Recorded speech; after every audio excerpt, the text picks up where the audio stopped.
मेरी माँ चोर नहीं है। पत्नी बार बार माँ पर इल्ज़ाम लगाए जा रही थी और पति बार बार उसे खामोश रहने को कह रहा था, लेकिन पत्नी चुप होने का नाम ही नहीं ले रही थी।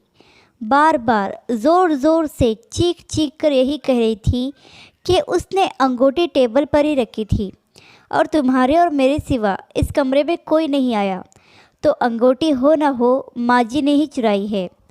बात जब पति की बर्दाश्त से बाहर निकल गई तो उसने अपनी पत्नी को ज़ोरदार थप्पड़ जड़ दिया। अभी 3 महीने पहले ही तो उनकी शादी हुई थी। पत्नी को थप्पड़ सहन नहीं हुआ और वह घर छोड़कर जाने लगी और जाते जाते पति से एक सवाल पूछा कि तुम्हें अपनी माँ पर इतना भरोसा क्यों है। उस समय पति ने जो उत्तर दिया उसे दरवाजे के पीछे खड़ी माँ ने सुना तो उसका दिल भर आया। पति ने अपनी पत्नी को बताया कि जब वह छोटा था तब उसके पिताजी चल बसे। उसकी माँ मोहल्ले के घरों में झाड़ू पोछा लगाकर जो भी कमा पाती थी उससे सिर्फ एक वक्त का ही खाना आता था।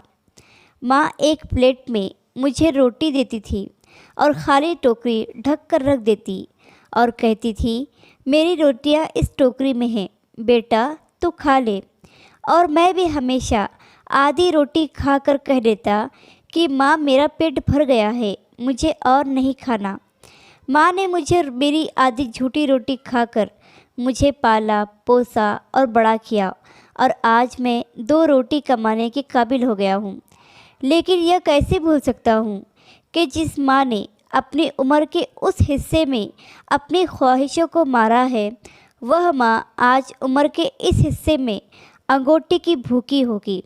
यह मैं सोच भी नहीं सकता।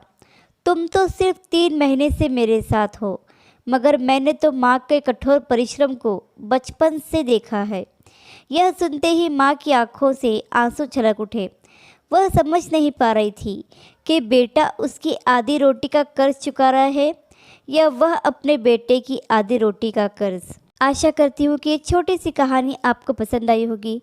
कहानी पसंद आई हो तो लाइक, सब्सक्राइब और शेयर करें और इस कहानी पर आपकी क्या राय है हमें कमेंट करके ज़रूर बताएं।